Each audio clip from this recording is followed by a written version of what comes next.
Hello guys, welcome back to the channel everyone. ఈరోజు ఈ వీడియోలో మనం తెలుగు టైటన్స్ గురించి మాట్లాడుకునే ప్రయత్నం చేద్దాం. ప్రో కబడ్డీ సీజన్ 11 కోసం తెలుగు టైటన్స్ డిఫెండర్స్ని ప్రధానంగా గ్రూమ్ చేసుకోవాలి. లాస్ట్ సీజన్లో లెఫ్ట్ కార్నర్లో తీసుకున్నటువంటి ఎన్వైపీ అంకిత్ జాగ్లాన్ సూపర్గా పర్ఫామ్ చేశాడు. చాలా మ్యాచెస్లో టాప్ పర్ఫార్మర్గా ఉన్నాడు తెలుగు టైటన్స్ తరఫున డిఫెన్స్ విభాగంలో.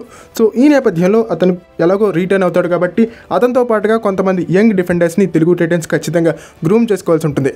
అండ్ విశాల్ భారద్వాజ్ లాగా అతన్ని గ్రూమ్ చేసుకోవాల్సి ఉంటుంది. విశాల్ భారద్వాజ్కి ప్రో కబడ్డీ సీజన్ 4లో పెద్దగా అవకాశాలు లభించలేదు. బట్ ప్రో కబడ్డీ సీజన్ 5లో అతనే మెయిన్ లెఫ్ట్ కార్నర్ డిఫెండర్గా ఆడాడు.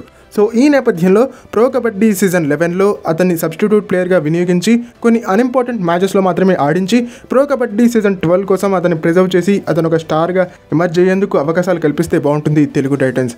ప్రో కబడ్డీ సీజన్ 11 కోసం ఒక ఎక్స్పీరియన్స్డ్ లెఫ్ట్ కార్నర్ అండ్ ఒక ఎక్స్పీరియన్స్డ్ రైట్ కార్నర్ తెలుగు టైటన్స్కి కావాలి.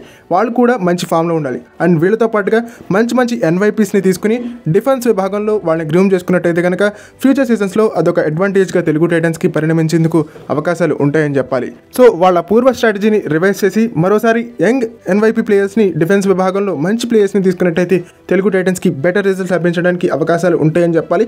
ఓకే, ఇది ఫ్రెండ్స్ ఈ వీడియో కనుక మీకు నచ్చినట్టయితే లైక్ చేయండి, షేర్ చేయండి, మన ఛానల్ని సబ్స్క్రైబ్ చేసుకుని పక్కనే ఉన్న బెల్ ఐకాన్ ప్రెస్ చేసి ఆల్ ఆప్షన్లో సెట్ చేసుకోండి. అండ్ ఇలాంటి మరిన్ని వీడియోస్ కోసం ఛానల్ని డైలీ ఫాలో అవడానికి ట్రై చేయండి.